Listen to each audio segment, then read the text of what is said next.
আজকে আমি কোর্টে সারাদিন ছিলাম, আমার যতগুলো মামলা সব আজকে আদালত ডিসমিস করে দিয়েছে। আলহামদুলিল্লাহ। আমার এখানে একটা প্রশ্ন ছিল আজকে, কিন্তু উনি করতে দেয়নি। আমাকে 3টা বছর আটকে রেখেছিলেন মাটির নিচে এবং জেলখানা মিলে। আমার প্রশ্ন হচ্ছে, আপনি আমাকে মামলা দিয়ে 3টা বছর আটক রাখলেন, যে আমার অপরাধ আছে কিনা। 3 বছর পরে আজকে প্রমাণ হলো যে আমি নির্দোষ, কোনো অপরাধ নেই। আমার যত রকমের পরীক্ষা করার দরকার ছিল রিমান্ডে নিয়ে সব করেছে। এই মোবাইলটা আজকে দিয়েছে ওরা 3 বছর পর। এর মধ্যে যা ছিল ওরা সব কিছু দেখেছে। যে মামলা দিয়েছিল আনসার আল ইসলাম না কি জানো, সাথে আমি জীবনে জানি না। যত রকমের পরীক্ষা করেছে একটাও পাইনি। জজ আজকে হাসছিল যে মামলার বিচার করব কি দিয়ে, কোনো মাল নেই, যা ছুড়ে ফেলে দিলাম। আমি মনে করলাম জিজ্ঞাসা করি, মাননীয় আদালত, এই যে 3টা বছর আপনার কাছে তো আমার মামলা ছিল, এতদিন আপনি কিছুই করেননি, আপনি কিন্তু জানতেন। আজকে যেমন ছুড়ে ফেলে দিচ্ছেন, হাসি তামাশা করছেন যে একটা মামলা হলো, এই 3 বছর জানতেন না? 30 থেকে 32 বার এই মামলাটাই আদালতে উঠেছিল, কিন্তু জামিন আপনি দেননি, বারবার ফেরত দিয়েছেন। আজকে কোন ইশারায়, কার ইশারায় দিয়েছেন আমি জানি না। তবে আমার প্রশ্ন, আমাকে যে 3টি বছর রাখলেন, আমি তো নিরপরাধ, আজকে প্রমাণ হলো যে কোনো দোষ নেই।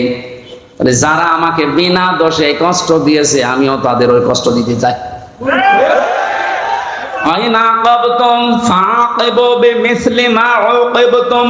যতটুকু অত্যাচারিত হও অতটুকু করো। তা আমি যেহেতু হয়েছি করানো, আমাকে জানিয়েছে, সুতরাং আমি যতটুকু পেয়েছি। মাটির নিচে আপনারা আমাকে রেখেছিলেন, আমার মামলার আয়ু থেকে শুরু করে উপরের যে নির্দেশদাতা পর্যন্ত প্রত্যেককে আমি 3 বছর মাটির নিচে রাখতে চাই। আমি বেশি করছি না, সমান সমান করছি। এটা যদি আপনি না করতে পারেন, আগামীতে আমার মতো আরো মানুষ বিনা কারণে 3 বছর 5 বছর না 10 বছর 15 বছর মাটির নিচে জেলখানায় থাকবে, কোনো বিচার হবে না। 15 বছর পরে লোকটা যখন বের হবে, আপনি রায় দিয়ে দেবেন যে নির্দোষ, কোনো দোষ নেই, তাহলে 15 বছর আপনি ফিরিয়ে দেন। আমার জীবন থেকে আপনি 3টা বছর নষ্ট করে দিলেন, যাদের কথা মতো এই মানুষগুলো তো কিয়ামতে মামলার আসামি হবে। কারণ আল্লাহ আপনাকে মাফ করবে না যতক্ষণ হামজা মাফ না করে। মুহাম্মদ রাসূলুল্লাহ সাল্লাল্লাহু আলাইহি ওয়াসাল্লাম যদি এখন বেঁচে থাকতেন আর এই রমণী এলাকার পাশ দিয়ে যেতেন, কোরআনের ইজ্জতে তিনি আলোচনায় অংশগ্রহণ করতেন। এইরকম একটা জায়গায় আল্লাহ আমাদেরকে কিছু সময় বসার তৌফিক দিলেন। জবান খুলে বলছি আলহামদুলিল্লাহ। মানে দারাজ কণ্ঠে কথা বলছি। বিজ্ঞান প্রমাণ করছে খালাকাল ইনসান আল্লামাহুল বায়ান, মানুষকে আল্লাহ বানিয়েছেন আর কথা বলার শক্তি দিয়েছেন। এই যে মানুষ কথা বলতে পারে, এই কয়েক ইঞ্চি জায়গা থেকে এক একটা কথা বের হতে 27টা স্তর পার করা লাগে। কয়টা? 27টা স্তর পার করার পরে একটা কথা তৈরি হয়। আপনি চিন্তা করেন, এতগুলো স্তর পার করার পরে যদি একটা কথা তৈরি হয়, যিনি কথা বলার যোগ্যতা আমাদেরকে দিয়েছেন, তার প্রশংসা বাদ দিয়ে অন্য কারো প্রশংসা আদায় করা ঠিক হবে? যদি আমরা উল্টা দেখেছি, আপনি যাই মনে করেন, স্বাধীনতার পর থেকে পর্যন্ত বিভিন্ন মরা মানুষদের প্রশংসা যথেষ্ট হয়েছে, ওই পরিমাণ প্রশংসা আল্লাহর যদি হতো, আমরা আল্লাহর ওলি হয়ে যেতাম। কি হয়েছে তাদের প্রশংসা করি? আপনি শান্তি পেয়েছে?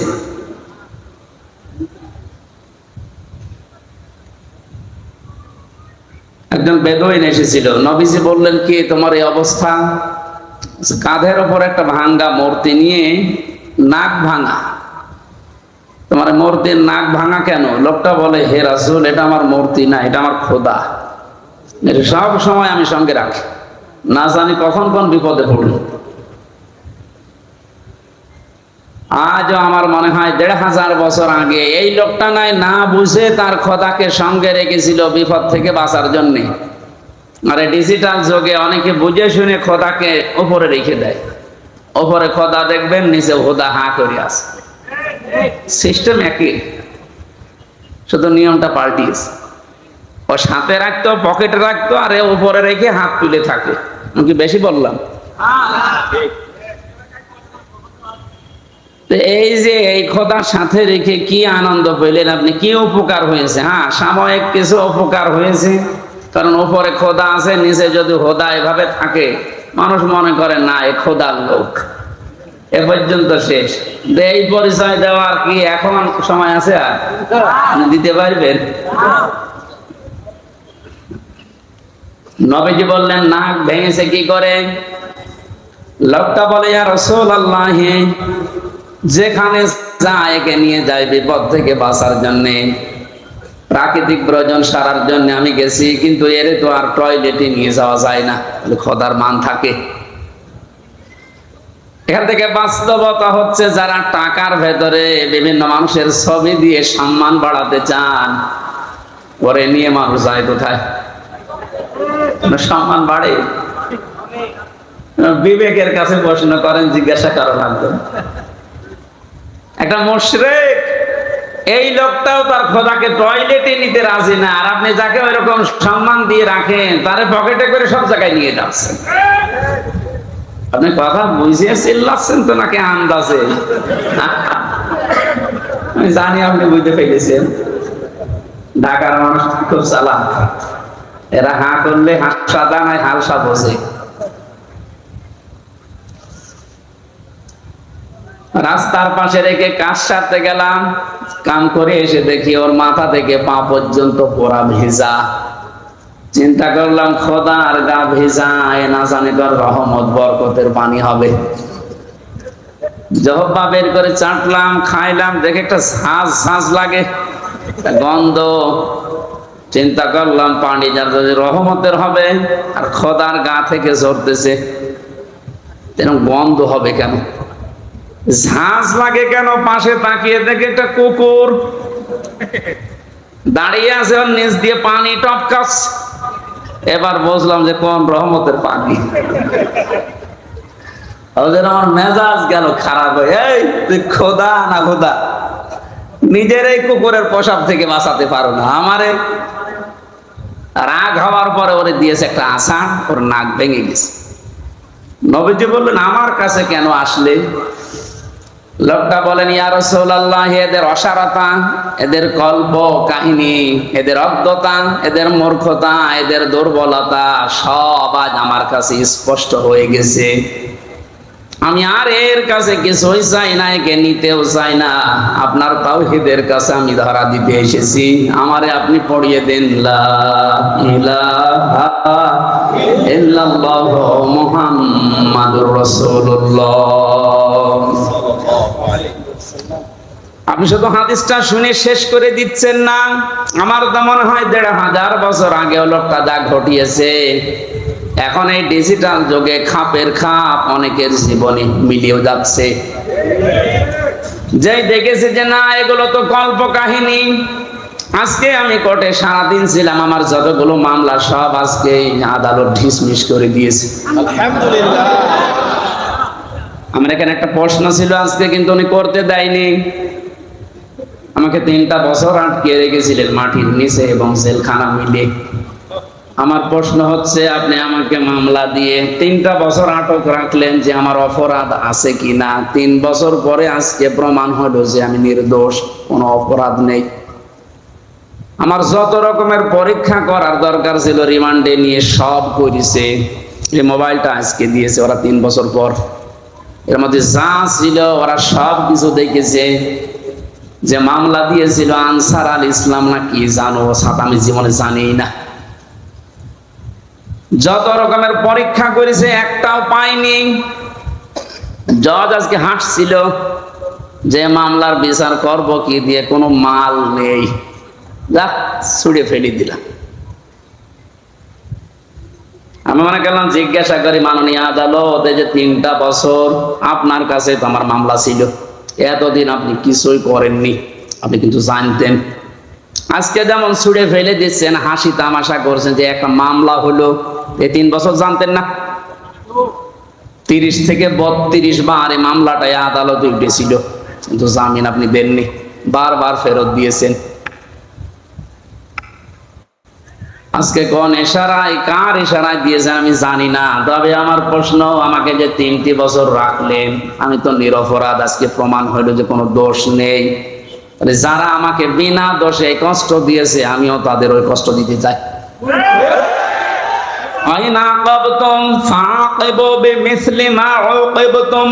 যতটুকু অত্যাচারিত হও অতটুকু করো।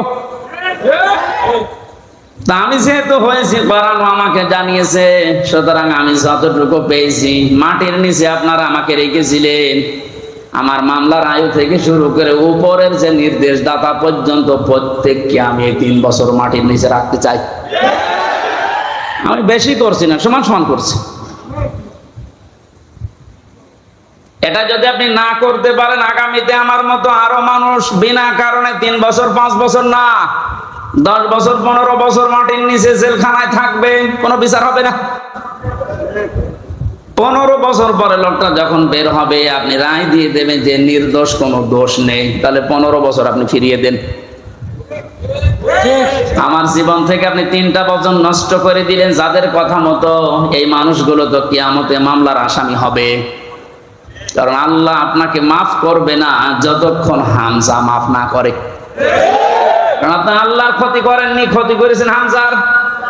ওটা যদি হক্কুল ইবাদ হতো, হক্কুল্লাহ হতো, আল্লাহ মাফ করে দিত, কিন্তু এটা তো হক্কুল ইবাদ, বান্দার হক আপনি নষ্ট করেছেন। যাদের ইশারায় তাদেরকে আপনি বলবেন। এই মানুষগুলো যদি হামজার কাছে মাফ না চায়, কোনোদিন লোকটা জান্নাতে যেতে পারবে না। দ্বিতীয় সিস্টেম হচ্ছে লোকটা জালিম। যারা টপ বটন ছিল এতদিন, এরা সবগুলো কোরআনের ভাষায় জালিম। জালিমদের জন্য সবচাইতে আমার ভয় লাগে সূরা শুরার 42 নম্বর আয়াতটা পড়লে, ইন্নামাস সাবিলু আলাল্লাযিনা ইয়াযলিমুনান নাস ইলা আখিরি আয়াত। আল্লাহ পাক বলেন, অবশ্যই আমি আল্লাহ নিজে মামলা দায়ের করব, নিজে অভিযোগ দায়ের করব, কেস করব। শব্দের অর্থ দিকে খেয়াল করেছেন, ইন্নামাস সাবিলু আলাল্লাযিনা ইয়াযলিমুনান নাস। আল্লাহ ইয়াযলিমুনাল মুসলিমুনা দেননি, ইয়াযলিমুনান নাস দিয়েছেন। এটা মজারে বর্তমান ভবিষ্যৎ, প্রেজেন্ট ফিউচার, 2টা কাল নিয়ে আল্লাহ শব্দ দিলেন কেন? কারণ এখন শুধু না, কিয়ামত পর্যন্ত এই আয়াতটা কোরআনে থাকবে না, 2 দিন পর নষ্ট হয়ে যাবে। মানুষ হয়ে যারা মানুষের উপরে জুলুম করে, অত্যাচার করে, এরা হামজার মামলার আসামি না। আমি মামলা দিলেও পারি, না দিলে মাফ করে দিলে হয়ে গেল, কিন্তু না, আল্লাহ পাক বলেন ওরা আমি আল্লাহর মামলার আসামি। আমার তো আয়াত পড়ার পরে বাংলাদেশের দিকে তাকিয়ে মনে হয় এদেশের অনেক মানুষ এখন অলরেডি আল্লাহর মামলার আসামি হয়ে গেছে।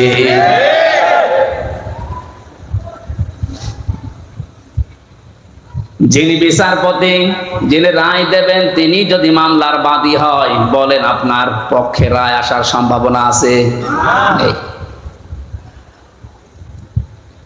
আমার পক্ষে তত বিচারপতি ছিল অনেকগুলো, সিএমএম কোর্টে, জজ কোর্টে, হাই কোর্টে পর্যন্ত, কিন্তু শুধু উপরের নির্দেশ পাইনি, এজন্য লিখে নাই। অথচ যিনি নিজে রায় দেবেন, যিনি নিজে নির্দেশ দেবেন, আলাইসাল্লাহু বিআহকামিল হাকিমিন, সবচাইতে বড় বিচারপতি যিনি, তিনি আল্লাহ আপনার মামলার আসামি। আমার ভয় লাগছে আমরা আবার আল্লাহর মামলার আসামি হয়ে যাচ্ছি না তো? ওয়ায়াবগুনা ফিল আরদি বিগাইরিল হক, অন্যায় ভাবে পৃথিবীতে বিদ্রোহ করে যারা বেড়ায়, এই 2 প্রকার মানুষ আল্লাহর মামলার আসামি। আর এই 2 প্রকার মানুষ এখন বাংলাদেশে বেশি। আগস্টের 5 তারিখ থেকে আজকের এই 2 তারিখ পর্যন্ত তাকান, এই 26-27 দিনে কত ভাবে চেষ্টা চালাচ্ছে কি করে বিশৃঙ্খলা তৈরি করা যায়, বিদ্রোহ করা যায়, দুনিয়া অশান্ত করা যায়। আপনাকে বলছি, আমি আপনাকে ভালোবাসি, বাঁচাতে চাই। কোরআনের চোখ লাগিয়ে দেখতে পেলাম এই দেশে 5 তারিখের পর থেকে 2 তারিখ পর্যন্ত যারা শান্ত হয়ে যাওয়ার পরে বিশৃঙ্খলা করার চেষ্টায় আছেন, পৃথিবীর মানুষকে বোঝাতে যাতে দৃষ্টান্ত শান্ত নেই, কত রকমের ক্রোধ তৈরি করে ইস্যু লাগিয়ে আপনি চেষ্টা চালিয়েছিলেন, তওবা করে ফিরে আসেন, নয়তো আপনি আল্লাহর মামলার আসামি। আমি আশা করি আপনি কথা বুঝেছেন। যদি না বোঝার ভান করে উল্টা পাল্টা ধারণা করেন, আপনার কপালে হেদায়েত আল্লাহ দেবে না। এই যে কপালে হেদায়েত দেবে না, এটা তো আমি বানালাম। হ্যাঁ, আল্লাহু লা ইয়াহদিল কওমাজ জালিমিন, ইহদি এটাও মজারে, বর্তমান ভবিষ্যৎ, প্রেজেন্ট ফিউচার। আল্লাহ বলেন আমি জালেমদেরকে হেদায়েত দিচ্ছি না, দেব না। আর শর্তটা হচ্ছে ওদেরকে মাফ করে দেন। আমি মাফ করে করব কি? আল্লাহ তো হেদায়েত দেবে না জালেমদের। কারণ এত কঠিন নিকৃষ্ট আল্লাহর কাছে শব্দটা। নবীজি জানিয়েছেন আয-যুলমু যুলুমাতু ইয়াউমাল কিয়ামাহ, জুলুম কিয়ামতের ময়দানে ঘোর অন্ধকার হয়ে তার সামনে দেখা দেবে, নিজের হাত পর্যন্ত দেখতে পাবে না। এটা যদি 100 ভাগ আমরা বিশ্বাস করে বাস্তবে নিয়ে আসতে পারতাম, জীবনই পাল্টিয়ে যেত। আমি আমার ঈমান থেকে কথা বলছি। যারা এখনো পর্যন্ত এই আয়াতগুলোর সাথে মিলে যাচ্ছেন, আপনি থামেন।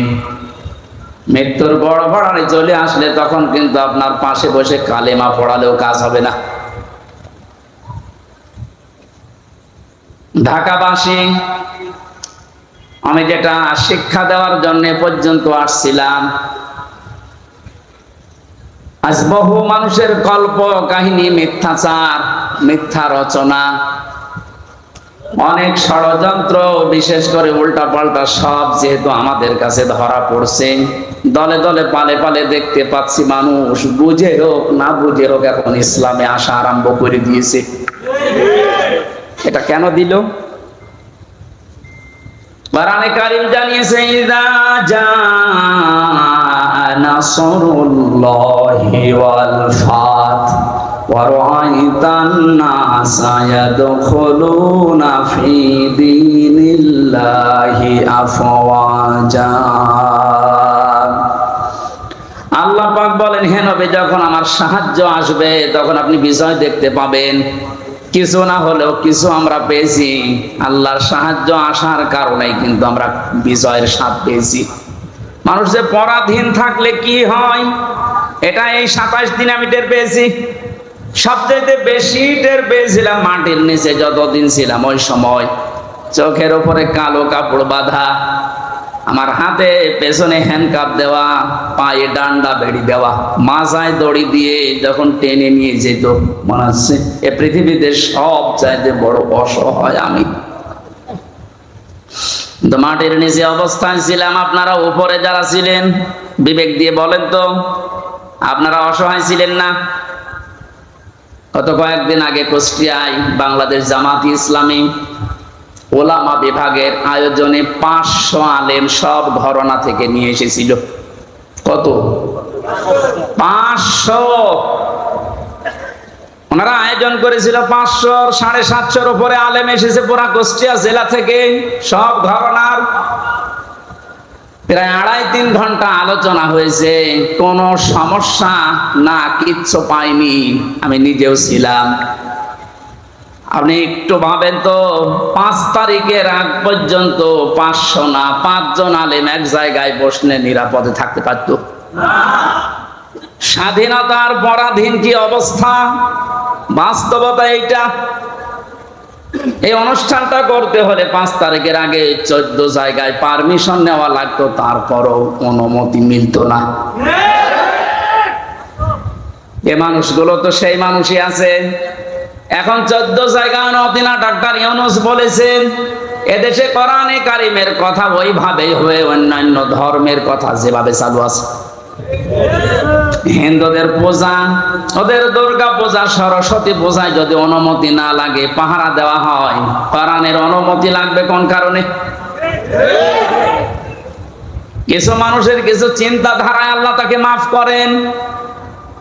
কবি নজরুলের জীবনে ওইরকম আমল আমি ওনার জীবনী পড়ে পাইনি, কিন্তু কিছু কিছু কথা এত দামি, আমার মনে হয় আল্লাহ ওই কথাগুলোর কারণে ওনারে মাফ করে দেবে। এই লোকটা যে ঘোষণা দিল, কোরআনের পক্ষের লোক না বিপক্ষের লোক ওটা আমি বলছি না, কিন্তু যে ঘোষণা দিল, এই 17 বছরে কোনো মুসলমান তো এই ঘোষণা দিতে পারে নাই। আরো বিরোধিতা করতেন আপনি।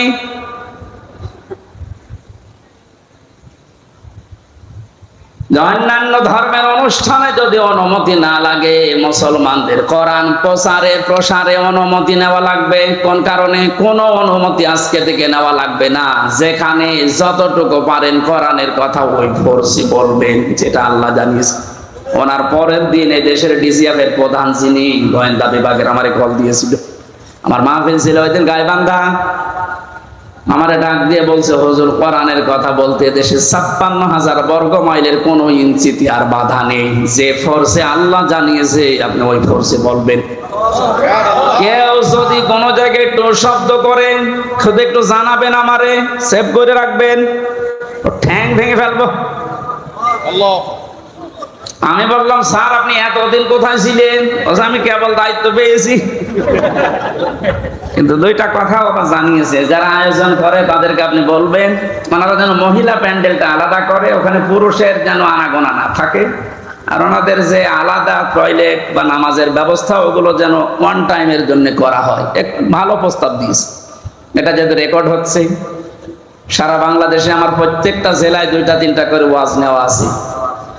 এর মাধ্যমে সবাইকে জানাচ্ছে ওই স্যারের কথাটা মানা দরকার। কথাটা ভালো কথা না? পর্দা কিন্তু নফল না। পর্দা কি নফল? ফরজ। কেমন ফরজ? নামাজের মতো ফরজ। কিন্তু আজ অনেকে এটাকে গুরুত্ব এভাবে দিতে চায় না, নফলও মনে করে না। পর্দা যে একটা ফরজ, নফলও মনে করে না। এই জন্যে কাজটা যেভাবে উনি করতে বললেন আমি আপনাদের কাছে পৌঁছিয়ে দিলাম। উনি আজকেও আমাকে জানিয়েছে কোর্ট থেকে বের হওয়ার পরে, যেই দেখেছে সব মামলা ঢিসমিস হয়ে গেছে। আমি সাংবাদিকদের সামনে যখন ব্রিফ করছিলাম, ব্রিফিং করার পরেই কল দিয়ে জানিয়েছে যে আপনি কিন্তু আজকেও মাহফিলে যাবেন। আমি জানি কোথায়, খিলক্ষেতে। এটা কি খিলক্ষেত? দেখেছেন? আমি জানি না আমার মাহফিল কোথায়, কারণ আমার সাথে যে ছেলেটা আছে ও আমার একদিন আগে জানায় যে আজকে অমুক জায়গায় মাহফিল আছে।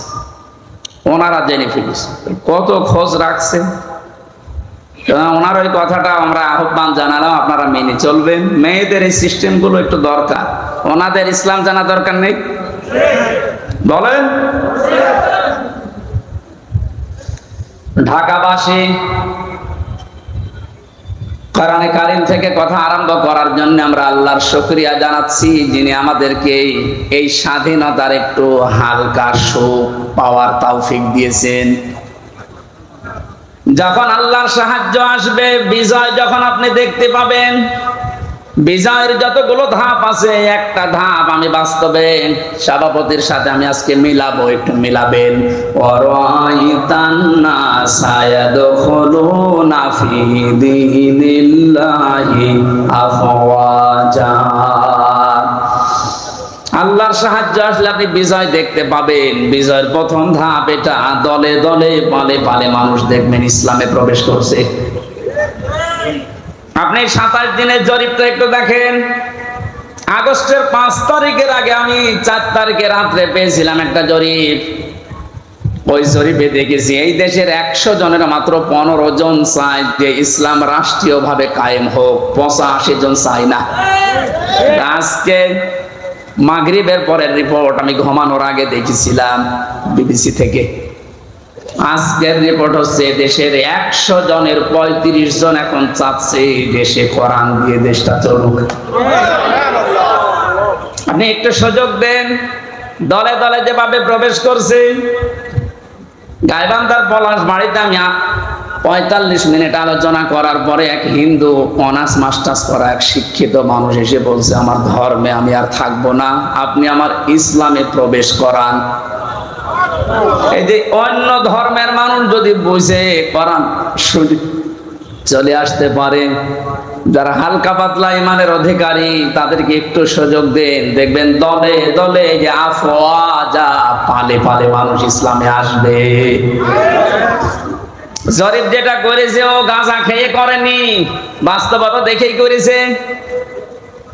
35 জন যদি হয়ে যায় 27 দিনে, আর 27 দিন যেতে দেন, 50% মানুষ যখন ইসলাম চাইবে দেশে কায়েম হয়ে যাক, আল্লাহর কসম কেউ বাধা দিয়া ঠেকাতে পারবে না। ওই যে ঐক্যের ডাক দিচ্ছিলেন, ওই কথাটা বোঝানোর জন্য একটা উদাহরণ বলছি কয়েক মিনিটে, একটু মিলান। একটা হোস্টেলে 100 জন ছাত্র, প্রতিদিন ওনাদেরকে যে নাস্তা দেওয়া হয়, এর ভেতরে 20 জন ঘাড় তেড়া করে আছে যে না, এই নাস্তা আমরা খাবো না। কয়জন? 20 জনের ভেতরে না, 100 জনের ভেতরে 80 জন। 80 জন বলছে এই প্রতিদিন এই যে নাস্তা দেওয়া হয় এটা আমরা খাবো না, এই মেনু পাল্টাতে হবে। হোস্টেল যিনি সুপার আছেন বলছেন তাহলে ভোট দাও। প্রত্যেকেই ভোট বাক্স দিয়েছে। কেউ বলছে আমরা রুটি পাউরুটি চাই, রুটি কলা চাই, কেউ খিচুড়ি চাই, কেউ রোল চাই। এভাবে একটা একটা করে দিতে দিতে সর্বশেষ দেখা গেল 20 জন মাত্র যে নাস্তা ছিল আগে ওইটাই আছে, আর বাকি 80 জন এই নাস্তার সাথে একমত না। 20 জনের এক জায়গায় ভোট পড়েছে, এখনো 80 জন বাকি আছে, ওরাও ভোট দিয়েছে। কারোটা 15, কারোটা 14, কারোটা 18, এভাবে করতে করতে ভাগ হয়ে গেছে। নাস্তার বিল যেটা পাস হবে, বেশি সংখ্যক যেহেতু মানুষ যেখানে পাস হবে ওইটা, 80 জন থাকার পরও নাস্তার ওই বিলটা পাল্টায়নি। কারণ এখানে কয়জন? আরো জোরে বলে। আমি শুধু বলার জন্য বলছি তা না, এটা জীবনে মেলাতে হবে। আজ সময় এখন ওইটাই।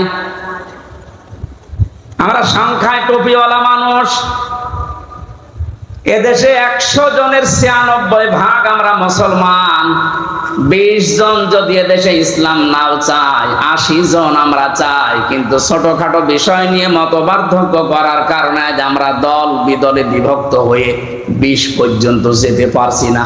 18, 17, 15।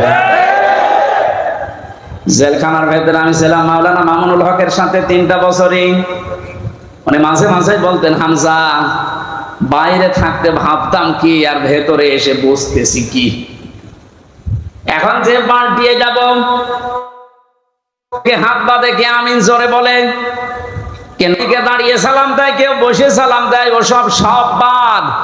আল্লাহ একজন আছে, রাসূল একজন আছে, কোরআন আছে, কথা বিশ্বাস যারা করে তাদেরকে এক জায়গায় নিয়ে আসা লাগবে। ইহুদি, খ্রিস্টান, বৌদ্ধ, মুশরিক যারা, ওরা কিন্তু এই ধোঁয়াগুলো তুলে আমাদেরকে আলাদা আলাদা করে রেখেছে। এই জন্য 80 জন হওয়ার পরও 20 জনের সাথে পারছি না। এই কথা বলছেন?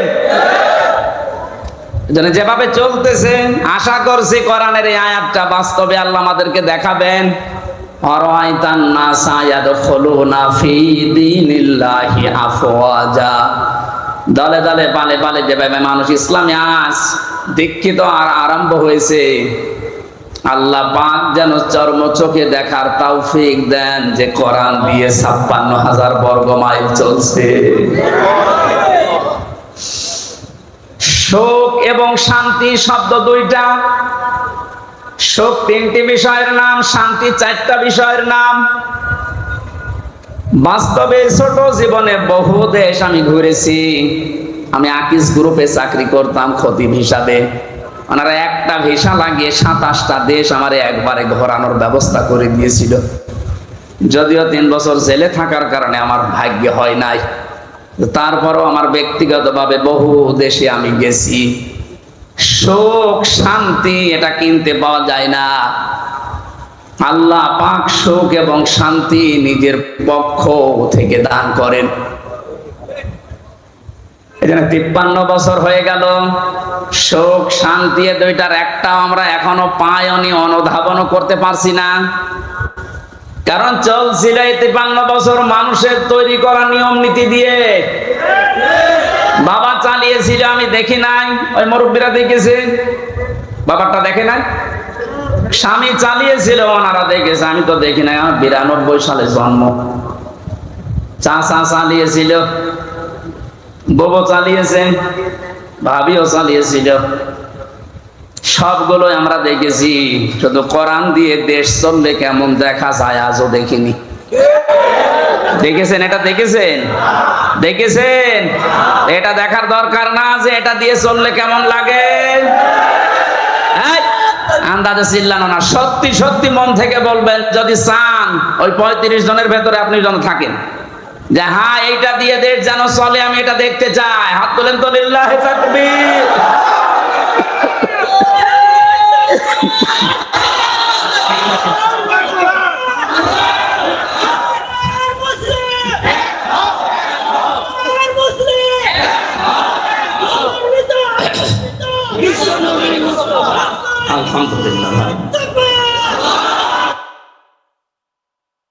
দরুদ আর সালাম পড়ছে আমাদের নবী মুহাম্মদ রাসূলুল্লাহ সাল্লাল্লাহু আলাইহি ওয়াসাল্লামের প্রতি। 7টা নামে আল্লাহ তাকে পুরা কোরআনে স্পেশাল ভাবে ডাক দিয়েছেন। কয়টা?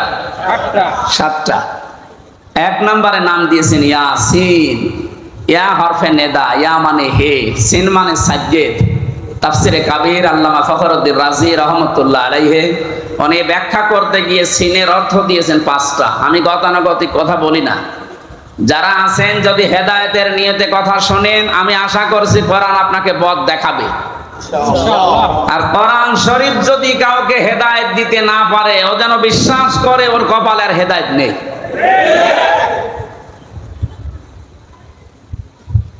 মানিত্তাবাআল হুদা বিগাইরিল কোরআন আদাল্লাহুল্লাহ। তিরমিজি শরীফের হাদিস। নবীজি বলেন, কোরআন বাদ দিয়ে যদি পৃথিবীর কোন জায়গায় কেউ ভালো হওয়ার নিয়তেও যায়, আল্লাহ নিজে দায়িত্ব নিয়ে তাকে গোমরা করে দেয়।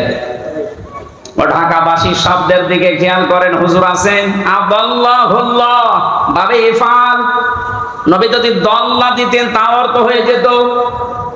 দল্লা ইয়াদিল্লু না দিয়ে আদাল্লা ইয়াদিল্লু দিয়েছেন।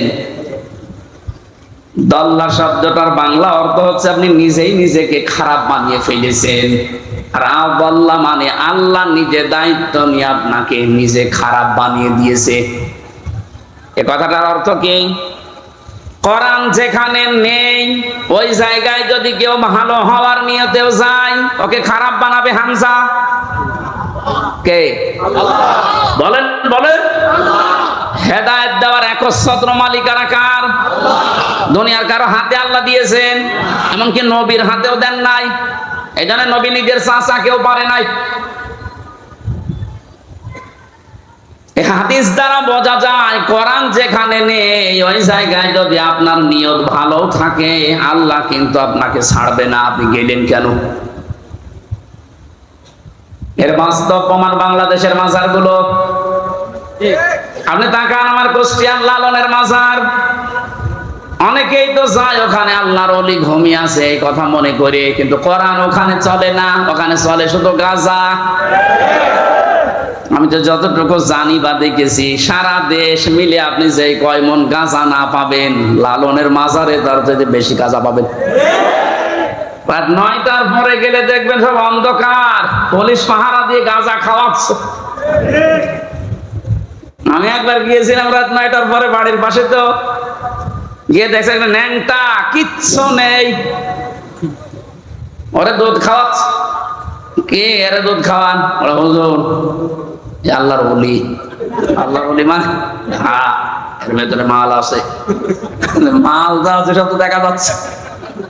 নতুন কোন মাল দেখাও, এ মাল তো সবাই আছে, খালি বিচারপতি মানিকেরটা নেই, ওটা উড়ে গেছে। ওনাকে বলেছে যে আমার বিসি নিল কে, এখন বেশি খুঁজে পাচ্ছে না। ইসলামের যে ক্ষতি করেছে এই লোকটা, আলেমদের যে দুশমন ছিল, আল্লাহ আমার মনে হয় সরাসরি হাত দিয়ে দেখিস। আমার জীবনের শখ যে আল্লাহ যদি পৃথিবীতে আর কিচ্ছু না দেখায়, কোনো আফসোস আমার জীবনে নেই। আল্লাহ ওরে যে ধরা ধরেছে, এই কথা বলছেন।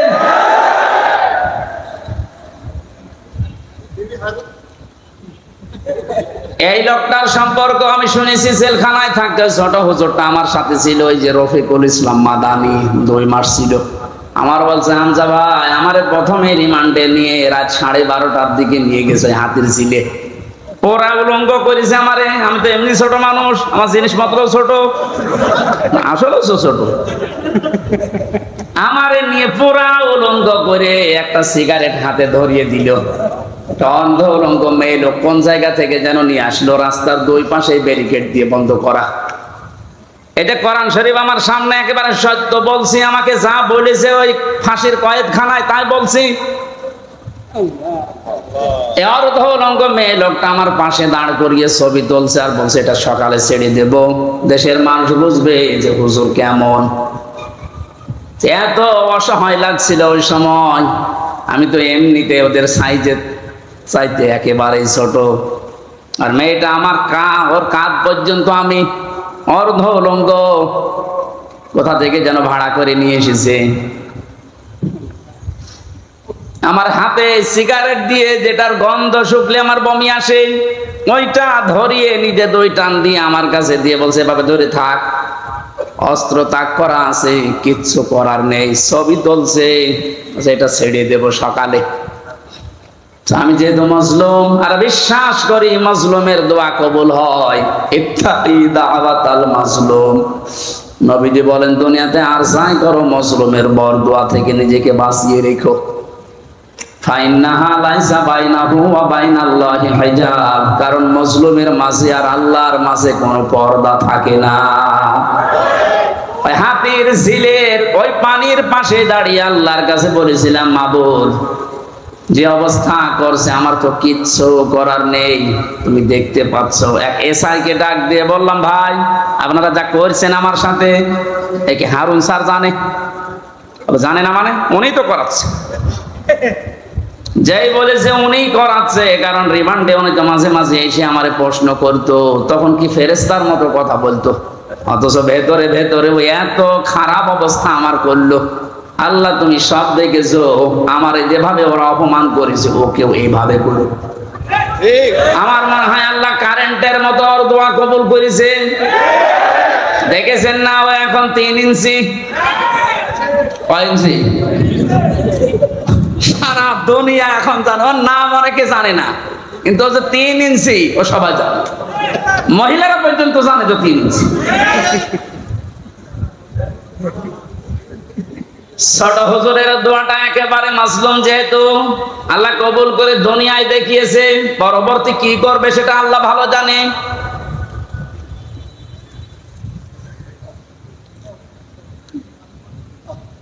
যেটা বোঝার জন্য বাস্তবে ইয়াসিন শব্দটা আমি নিয়ে আসলাম। আমি আশা করব আপনাকে ইয়াসিনে পাল্টাবে। অনেকে মনে করে ইয়াসিন সূরা পড়লে 10 খতম কোরআন শরীফের সওয়াব হয়, তো কেন হয়?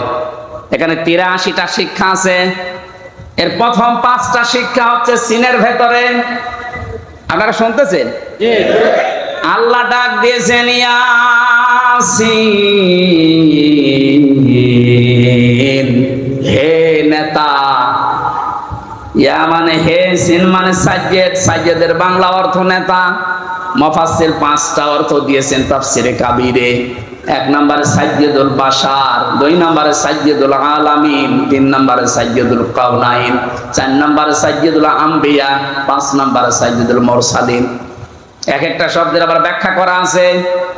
আমি কথা বলছি তাফসীর আকারে, আপনি মিলান। প্রথম নম্বর অর্থ হচ্ছে সাজ্জেদুল বাশার, আল্লাহর ঘোষণা দেওয়া মানুষের জন্য একমাত্র নেতা আদর্শ একজন, তার নাম মুহাম্মদ রাসূলুল্লাহ। কি বুঝলেন ইয়াসিন পড়ে? আপনি মানুষ নামে যদি বদ বাচ্চা বিবেচিত হন যে আমি মানুষ, অথচ নবীজিকে আপনি আদর্শ মানেন না, নেতা মানেন না, বিশ্ব নবীকে, আল্লাহর ভাষায় আপনি মানুষ নেই। কথা বলেন না কেন? আর ঢাকাবাসী, এটা যদি খালি দুনিয়ার বিষয় হয়তো আল্লাহর কসম আমি এটা বলতাম না। এটা সম্পর্ক আখিরাতের সাথে। হযরত যে আয়াত পড়েছিলেন, আয়াতটাতে ছিল ওয়া কুল্লুহুম আতিহি ইয়াউমাল কিয়ামাতি ফারদা। সূরা মরিয়মের 90 নম্বর আয়াত। আল্লাহ পাক বলেন কিয়ামতের দিন প্রতিটি মানুষকে বিচারের প্রথম ধাপে আমি ডাক দেব স্রেফ একা একা। কয়জন করে? কেউ থাকবে না আপনার সাথে, আপনি স্রেফ একা থাকবেন। বিচারের দ্বিতীয় পয়েন্টে আল্লাহ ডাক দিয়েছেন, এবার আর একা ডাকবেন না।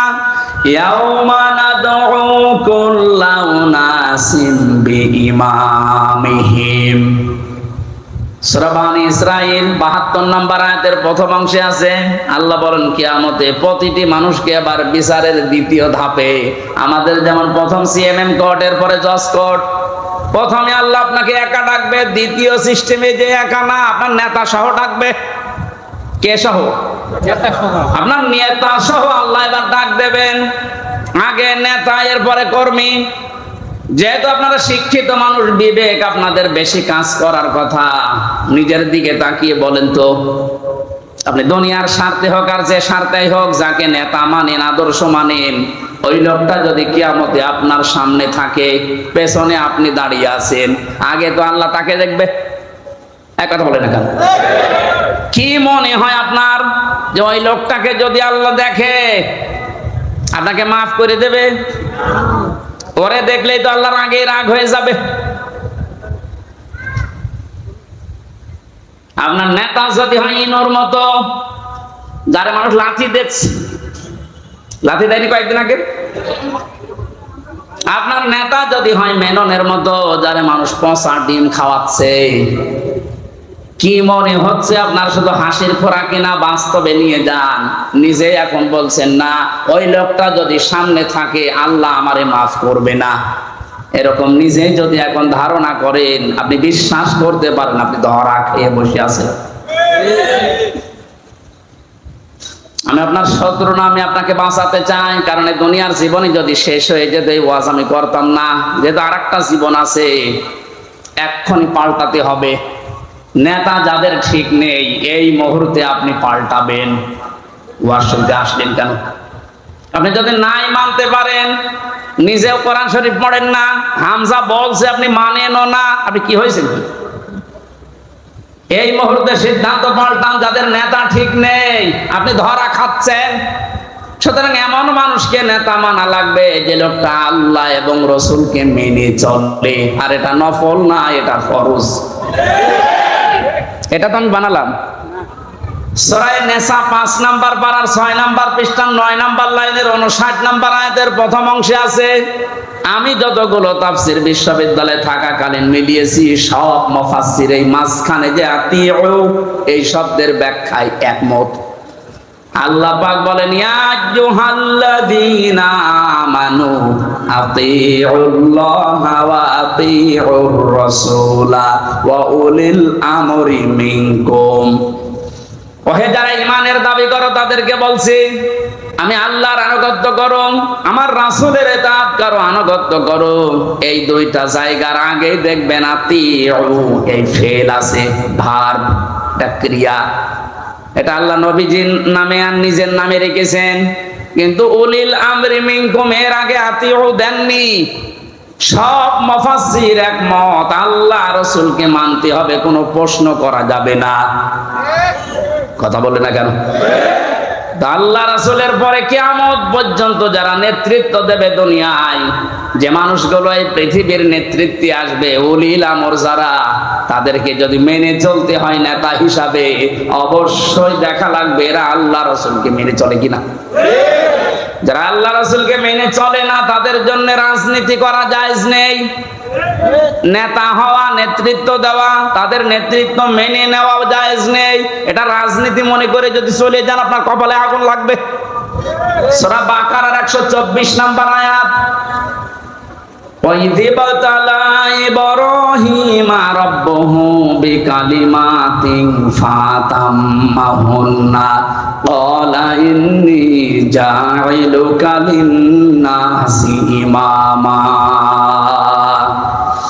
হযরত ইব্রাহিমের কথা স্মরণ করো। আল্লাহ নিজে বলছেন, আমি পদে পদে তাকে বাক্য দিয়ে পরীক্ষা করেছিলাম। যতগুলো পরীক্ষা ইব্রাহিমকে নিয়েছি, পুরা কোরআন শরীফে আমি পেয়েছি ইব্রাহিম নবীকে আল্লাহ পরীক্ষা করেছিলেন ৫০টা। কয়টা? বলেন বলেন। 50টা পরীক্ষায় তিনি উত্তীর্ণ, একটাও ফেল করেননি। আল্লাহ রাব্বুল আলামিন এত খুশি হয়েছিলেন, তিনি ডাক দিয়েছেন, ইব্রাহিম আমি তোমাকে মানব জাতির জন্য নেতা বানিয়ে দিলাম। হযরত ইব্রাহিম বলেছিলেন, হে আল্লাহ, এই যে নেতৃত্ব দেওয়ার গুণাবলী, নেতা হওয়া, এটা কি শুধু আমি একাই পেলাম? ক্বালা ওয়া মিন যুররিয়াতি, নাকি আমার সন্তানাদি যারা দিয়া কিয়ামত পর্যন্ত আসবে এরাও কি নেতা হতে পারবে? আল্লাহ সঙ্গে সঙ্গে সাফ ঘোষণা দিয়েছেন, ক্বালা লা ইয়ানালু আহদিজ জালিমিন। ইয়ানালু এটা মোজারে, বর্তমান, ভবিষ্যৎ, প্রেজেন্ট, ফিউচার। আল্লাহ পাক বলেন তোমার সন্তানাদি কিয়ামত পর্যন্ত যারা আসবে তারা নেতা হতে পারবে, নেতৃত্ব দিতে পারবে, ইমাম হতে পারবে, কিন্তু জালেমদের জন্য আল্লাহর ওয়াদা নেই।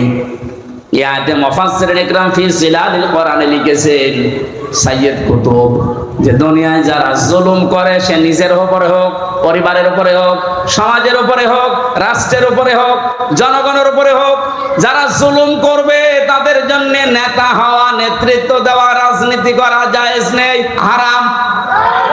অথচ বাংলাদেশে তো উল্টা, যে যত বড় জালেম সে তত বড় নেতা।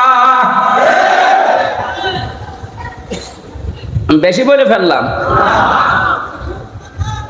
কিছুই বেশি হয়নি, কম হয়েছে। আহাদিস জালিমিন দিয়েছেন আল্লাহ, জালেমদের জন্য কোনো ওয়াদা নেই। আর তারা এখন বড় বড় নেতা হয়। 15 বছরে তারাই আমাদেরকে বলেছিল কোন মসজিদে থাক, খানকায় থাক।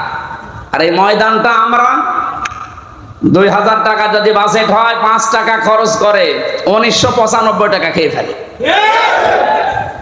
এক একটা প্রকল্পের জন্য 3 বার, 5 বার, 7 বার, 10 বার, 11 বার করে বাজেট হয়। এক একজনের যে টাকা পাচারের, এই যে এখন দেখছি, আমার মনে হয় যদি কিয়ামত পর্যন্ত হায়াত পেত এই লোকটা, এত টাকার মালিক হওয়া ওর দ্বারা বৈধ পথে সম্ভব না।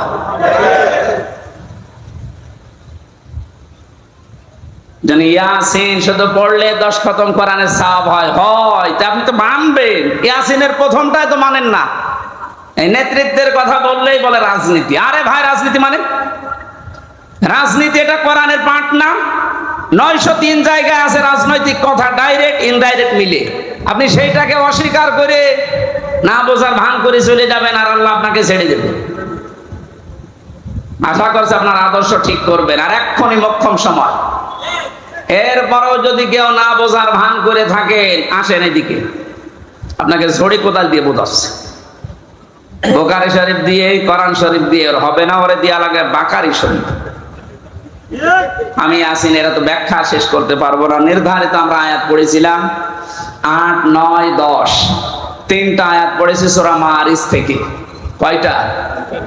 এখানে আল্লাহ কিছু দৃশ্যের কথা দিয়েছেন, কিয়ামতের ভয়াবহতা, সে প্রথম থেকে এ পর্যন্ত, যে কিয়ামত যখন সংগঠিত হবে এইরকম পাহাড় উড়ে যাবে, সব ধ্বংস করবেন আল্লাহ তাআলা। একথা বলতে বলতে এই কঠিন মুহূর্ত যখন তৈরি হবে, এই মুহূর্তে মানুষের অবস্থা কি হবে আজকের আলোচনার বিষয়। এজন্য আমি মিলিয়েছি মুক্তিপণ। এটা বানিয়েছিলাম জেলখানায় থাকতে। জনাব এটিএম আজহারুল ইসলাম, নাম শোনেননি? এই লোকটা এখনো পর্যন্ত জেলে আছে। উনি একদিন একটা বই পাঠিয়েছিল, মুক্তিপণ, লেখক সৌদি আরবের।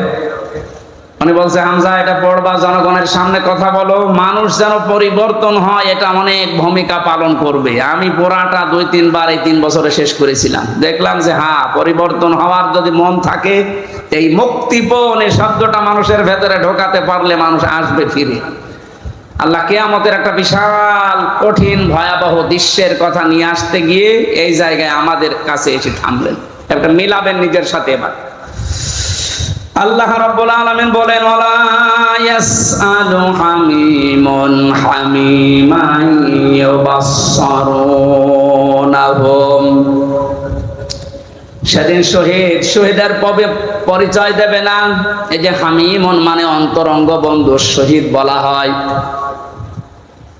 একে অন্যের যখন দৃষ্টিগোচর করা হবে, একে অন্যের সামনে যখন নিয়ে আসা হবে, কেউ কারো পরিচয় দিতে চাইবে না।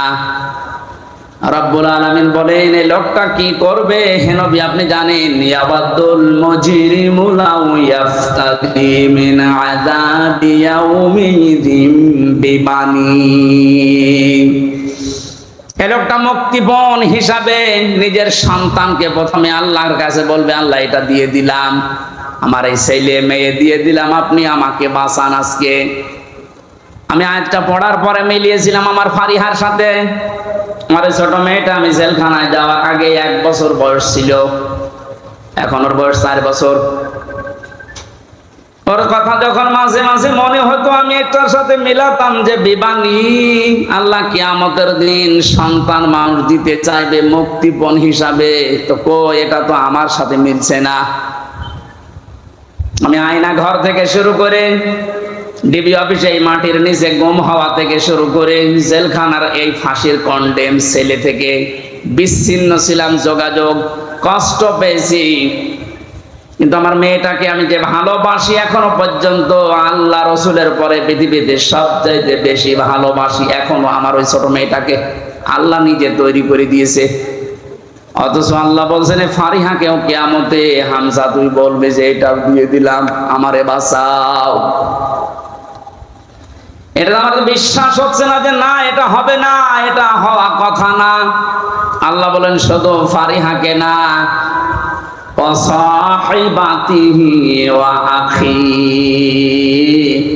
মানুষ তার স্ত্রী এবং তার ভাইকে পর্যন্ত মুক্তিপণ দিতে চাইবে। শুধু স্ত্রী আর ভাই না, নিজের জ্ঞাতি গোষ্ঠী যারা তাকে আশ্রয় দিত, প্রশ্রয় দিত, সামাজিক ভাবে, রাজনৈতিক ভাবে, পারিবারিক ভাবে, গোষ্ঠীগত ভাবে যারা তাকে বিপদে পড়লে আশ্রয় দিত, এদেরকেও বলবে আল্লাহ এদেরও দিয়ে দিলাম। এটা আজকে আমি মেলালাম হাজী সেলিমের সাথে। যেভাবে গালিগালাজ করছিল কোর্টে তোলার সময়, কত টাকার মালিক আপনি বলেন তো হাজী সেলিম, অথচ যে গাল আজকে খেয়েছে, যে ডিম খেয়েছে, তাও এতগুলো প্রশাসনের মানুষ পাহারা দেওয়ার পরেও ও আজকে হাও মাও করে কাঁদছিল ইজলাসে দাঁড়িয়ে। ও তো মনের ভেতরে এইটা আসছিল, কি করলাম, যা দুনিয়ায় আছে সব আজকে দিয়ে বলো জজ সাহেব আপনি আমারে শুধু মুক্তি দিয়ে দেন। ওরে কান্নার ভেতরে এই আওয়াজই ভেসে আসছিল। জামিন নামঞ্জুর করে জেলে পাঠিয়েছে। আল্লাহ বলেন জ্ঞাতি গোষ্ঠী এই ফাসইলাতির শব্দের ভেতরে 3টা বিষয় আছে ইবনে কাসিরে। তো উবের ভেতরে 2টা অর্থ আছে। আল্লাহ পাক বলেন পৃথিবীতে ও আপন মনে করে যে মানুষগুলোর যার কাছে যেত, যারা আশ্রয় দেবে বলে বিশ্বাস করত, এই মানুষগুলোকেও কিয়ামতে বলবে আল্লাহ জ্ঞাতি গোষ্ঠী দলের লোক সব নেতা খেতা দিয়ে দিলাম, আমাকে তুমি একটু মুক্তি দাও। আল্লাহ বলেন এতটুকু না, আরেকটা আছে অমান ফিল আরতি জামিআ। ওর দুনিয়ায় যত স্থাবর অস্থাবর সম্পদ ছিল, যত সম্পদের মালিক ছিল, সব আমাকে দিতে চাইবে, শুধু বলবে সুম্মায়ুজি, আমি মুক্তি চাই। আমি কি চাই? এটা শুধুমাত্র মনে হয় হাজী সেলিমের জীবনে, আমাদের জীবনে এরকম সময় আসবে না? এক কথা বলেন, প্রত্যেকের জীবনে অপেক্ষা করছে। আমি আমার ফারিহাকে, আমার স্ত্রী তামান্নাকে, আমার ভাই নেই, আমার বোন আছে রুনাকে, আমার জ্ঞাতি গোষ্ঠীর 100 জনের 98 জন আওয়ামী লীগ করতো, এখন পুরা পাল্টিয়ে গেছে। এখন বলছে আমরা কিছু করি না। এই পর্যন্ত না, আমার যত সম্পদ আল্লাহ দিয়েছেন, আমার বাবা আর আমার সব আমি একটা একটা করে আল্লাহকে আমি দিতে চাইবো। শুধু বলবো আল্লাহ তুমি আজকের এই কঠিন দিন থেকে আমারে বাঁচাও। আল্লাহ দিনের পরিচয়টা একটু দিয়েছেন কোরআনে, ফাকাইফা তাত্তাকুনা ইন কাফারতুম ইয়াউমা ইয়াজআলুল বিলদানা শিবা। হে নবী, কিয়ামত আমি কেমন ভাবে বানাবো জানেন? যুবক মানুষ কিয়ামতের দৃশ্য দেখে বিদ্ধ হয়ে যাবে। ঢাকাবাসী একটা মানুষ বুড়ো হয়ে যায় কখন? 60 বছর, 70 বছর, 80 বছর সময় লেগেছে। কিন্তু এমন দৃশ্য সালসালা আল্লাহ নিজে বলছেন আমি বানাবো। আমার মতো হামজা 32 বছর বয়স, সঙ্গে সঙ্গে সেকেন্ডের ভেতরে বুড়ো হয়ে যাব। এ কঠিন ময়দানে আল্লাহ ঘোষণা দেবেন কাল্লা, কখনো না, কখনো না। যতগুলো দিতে চাইলে মুক্তিপণ একটাও নেওয়া হবে না। ইন্নাহা লাযা, তোরে আমি লাজাই দেব। কোন জায়গায়? প্রশ্ন আসতে পারে লাজা কি? এখানে যারা আছি আমরা অনেকেই জানি জাহান্নাম 7টা, জান্নাত 8টা। আমি কোরআনে কারিমে পেয়েছি লাহা সাবাতু আবওয়াব লিকুল্লি বাবিম মিনহুম জুজউম মাকসুম। সূরা হিজরের 44 নম্বর আয়াতে আছে আল্লাহ পাক বলেন জাহান্নামের দরজা 7টা। যে যে অপরাধ করবে আল্লাহ তাকে ওই দরজা দিয়ে ওই জাহান্নামে প্রবেশ করাবে। তাহলে জাহান্নাম একটা, এর দরজা 7টা। কয়টা? এটা মনে হচ্ছে কোন স্কুল না? এখানে 1 থেকে মনে করেন 5 পর্যন্ত পড়ানো হয়। প্রত্যেকটি ক্লাসে আলাদা আলাদা রুম আছে, কিন্তু ক্লাস মানে বিদ্যালয় বা শ্রেণী এটা একটাই বলা হয় যে এটা বিদ্যালয় বা মাদ্রাসা, স্কুল যাই বলেন স্কুল। এই স্কুলের 5টি স্তর আছে 1 থেকে 5 পর্যন্ত। যে যে ক্লাসে পড়ে সে দরজা দিয়ে প্রবেশ করে ক্লাস করে বাড়ি চলে যায়। 3-তে পড়ে 5-এ গিয়ে ক্লাস করতে পারবে। এটা যেমন সহজে বুঝলেন। আল্লাহ পাক জাহান্নাম বানিয়েছেন একটা, স্তর বানিয়েছেন এরকম 7টা। দুনিয়ায় যে যে ধরনের অপরাধ করবে তাকে ওই দরজা দিয়ে প্রবেশ করিয়ে শাস্তি দেবে। এর 1 নম্বর দরজার নাম হচ্ছে হুতামা, খুব ভয়ঙ্কর জায়গা। এর 2য় নম্বরে লাজা। আল্লাহ বলেন এই যে মানুষগুলো মুক্তিপণ হিসাবে কিয়ামতের কঠিন দৃশ্য থেকে দিতে চাইবে, আমার আওয়াজ হবে কাল্লা, না, ইন্নাহা লাযা, তোর এই লাজার দরজা দিয়ে প্রবেশ করাবো। এটা কেমন জায়গা হে নবী আপনি জানেন? নাযাআতাল লিশাবা, এখানে ঢুকলে আগে মানুষের চামড়া খসে যাবে। শাওয়া শব্দের শাব্দিক অর্থ বেশি ইবনে কাসিরে হাড় টুকরা টুকরা করলে যেভাবে খণ্ড বিখণ্ড হয়ে যায়, উপরে বাড়ি দিলে হাড় যেভাবে খণ্ড খণ্ড হয়ে যায়, এই রকম জায়গা এটা। বাংলাদেশ সহ বিশ্বের যত কঠিন জায়গা আছে, শুধু যেখানে কারেন্টের শর্ট দিয়ে মানুষকে গলিয়ে ফেলা হয় এইটা বাদ দিয়ে এদেশে এমন কোন রিমান্ডের জায়গা নেই যেখানে গেলে চামড়া আগে খসে যায়। আমার বহুবার বলেছিল যে এই যে এইগুলো আমরা তুলি, অস্ত্র নিয়ে এসেছিল বিভিন্ন মেশিন, যে এই যে নখ আমরা তুলে ফেলি এইটা দিয়ে। কিন্তু ওটা দেওয়ার পরে এরপরে টান দেবেন, এরপরে উঠবে, তাছাড়া ধরে রাখলে ওঠে না। অথচ আল্লাহ নাযাআতাল লিশাওয়া দিয়েছেন, লাজায় প্রবেশ করার সঙ্গে সঙ্গে মানুষের চামড়া আর এই নখগুলো উঠে চলে যাবে। এবার আপনি ভাবেন তো বাস্তবতা নিয়ে যে কিরকম জায়গা এটা, যেখানে প্রবেশ করলে আগে চামড়া খসে চলে যায়, নখ উড়িয়ে যায়। আল্লাহ বলেন কঠিন ভয়ঙ্কর জায়গায় কাদেরকে ডাকবে জানো? তাদউ মান আদবারা ওয়া তাওয়াল্লা। এই দুনিয়ায় যে মানুষগুলোকে সত্যের দিকে আহ্বান করা হয়েছে, এরা সত্যের কথা শোনার পরে অহংকার করে এদবার করেছে, মুখ ফিরিয়ে নিয়েছে। আমার মনে হয় আয়াতের বাস্তবতা বাংলাদেশে সবচাইতে বেশি। এত কোরআনের কথা আলোচনা পৃথিবীর কোন জায়গায় হয় না। এত আলোচনা হওয়ার পরে সত্যকে সত্য জানার পরেও যারা ঘাড় ঘুরিয়ে অহংকার করে চলে যান, আপনার জন্য আল্লাহ লাজা প্রস্তুত করে রেখেছে। ইহুদি খ্রিস্টানদের আমরা প্রতিদিন 17 বার করে বরদোয়া দেই। কতবার? এই যে গায়রিল মাগদুবি আলাইহিম ওয়ালাদ-দাল্লিন, দুইটা জাতির কথা আছে, ইহুদি আর খ্রিস্টান।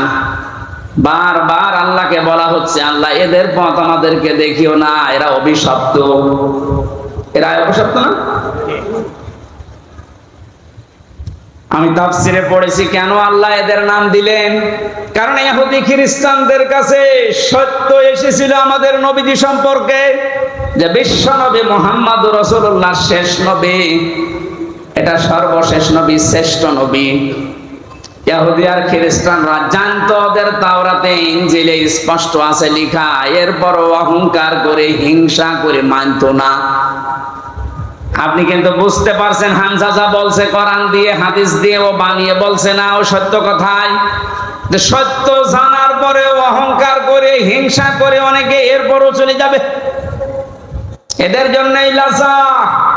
2 নম্বরে ওয়া জামা ফাআওয়া, যারা মাল সম্পদ জমা করে আর বারবার সংরক্ষিত রাখার চেষ্টা করে। আজ হাজারো মানুষে বাংলাদেশে চরিত্রের আছে, বৈধ অবৈধ নেই, মাল জমা করে যাচ্ছে। ইহসাবু আন্না মালাহু আখলাদাহু, মনে করে এটা আমার কাছে স্থায়ী ভাবে থাকবে। শুধু জমা করে শেষ না, এটা সংরক্ষণ করার জন্য কত কায়দা কৌশল। এদেশে জায়গা হয় না, বেগম পাড়া বানাচ্ছে। এদেশে জায়গা হয় না, সুইস ব্যাংকে রাখছে যেন সংরক্ষিত থাকে। সম্পদ উপার্জন করা নিষেধ না, বৈধ পথ বাদ দিয়ে যারা অবৈধ পরে উপার্জন করার পরে এগুলো যারা সংরক্ষণ করার চেষ্টায় আছেন হক আদায় না করে, তার মানে যাকাত দেওয়ার হক ছিল আপনি দেননি, দান সাদাকা করার অর্থ ছিল আপনি করেননি। বৈধ বৈধ না ভেবে শুধু জমা করা, এভাবে যারা জমা করে গিয়েছেন আর সংরক্ষিত রাখার জন্য চেষ্টা চালিয়েছেন, আপনার জন্য লাজা। আমাকে সহ যারাই শুনলাম, আল্লাহ তুমি লাজা থেকে আমাদেরকে বাঁচাও, বলেন আমিন। বাংলার মুসলমানেরা, পৃথিবীর জমিনটা আপনি যদি বদ্ধ জায়গায় কিছুদিন থাকেন, আপনার কাছে স্পষ্ট ধারণা চলে আসবে মাটির নিচে সরকার আমাদেরকে দিয়ে লস হয়নি, আমার কষ্ট হয়েছে, লস হয়নি। দুনিয়ার জীবনটা আগে যে দৃষ্টিতে দেখতাম, পুরা দৃষ্টি আমার পাল্টিয়ে গেছে। আল্লাহ তাআলা বলেন আমাল হায়াতুদ দুনিয়া ইল্লা মাতাউল গুরুর, পৃথিবীর জমিনটা ধোঁকা। বাস্তবে এখন দেখছি ঠিক 100% আসলে ধোঁকা। আপনার মা বাবা ধোঁকা, স্ত্রী ধোঁকা, সন্তানাদি ধোঁকা, আপনার নেতা খেতা দলের লোক সব ধোঁকা। মনে করছেন না মা বাবার সম্পর্কে কথা বললো কেন, ধোঁকা। আপনি বাস্তবে নিয়ে যান, দেখবেন।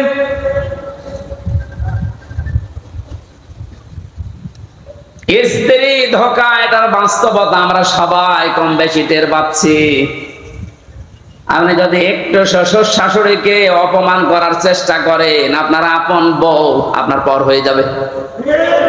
শ্বশুর শাশুড়ি বাদ দিলাম, স্ত্রীর ভাইকে অপমান করে একটা কথা বলেন, যত সুন্দর স্ত্রীর ব্যবহার হোক, সেকেন্ডে পাল্টিয়ে যাবে। দুনিয়ার সব কিছু যখন ধোঁকা ধোঁকা বলে আল্লাহ ঘোষণা দিয়েছেন, আমরা এই ধোঁকার পেছনে পড়ে থেকে আমাদের বিশাল আখিরাত আমরা যেন নষ্ট করি না ফেলি। আমি সহ যারা এসেছি, আল্লাহ তুমি আমাদেরকে ইখলাসের সাথে এগুলো মেনে চলার তৌফিক দাও, বলেন আমিন। বারাকাল্লাহু লানা ওয়া লাকুম ফিল কুরআনিল আযীম। অনেক রাত হয়ে গেছে। আমি মালয়েশিয়া ছিলাম কয়েকদিন আগে। মাওলানা মিজানুর রহমান আজহারি, জাকির নায়েক, এনারা বলছিল কথা বলতে হলে সর্বোচ্চ রাত 9:30 থেকে 10টায় অনুষ্ঠানগুলো শেষ করা লাগবে, কারণ আমাদের এই শরীরে উলিয়ে ওঠে না। এমনিতে 3 বছর যা খেয়েছি, শরীরের ভেতরে মাল মশলা সব নষ্ট হয়ে গেছে। এবার স্বাভাবিক কথা আমার সময় লাগবে। আমি জেলখানায় মেয়েদের পারিবারিক জীবন নিয়ে, যেহেতু ওখানে 100 জনের 70 জন এই পারিবারিক মামলার আসামি, এগুলো লিখেছিলাম, লিখে একটা বই করেছি। বইটা গাড়িতে আছে, নিয়ে নিজের স্ত্রীকে, মেয়েকে, মাকে পড়াবেন। ওনাদের সম্পর্কে যেহেতু আলাদা কিছু বলতে পারলাম না, বইটা নিয়ে যাবেন। গাড়িতে পাওয়া যায় কোথায় যেন, ওইটা নিয়ে মেয়েকে, মাকে, বউকে, বোনকে, এদেরকে পড়াবেন। আশা করছি পরিবারে শান্তি ফিরে আসবে। আজকের মতো বিদায় নিচ্ছে, কারণ কালকে অনুষ্ঠান অনেক দূরে এবং ডবল আছে। বারাকাল্লাহু লানা ওয়া লাকুম ফিল কুরআনিল আযীম। যারা দায়িত্বে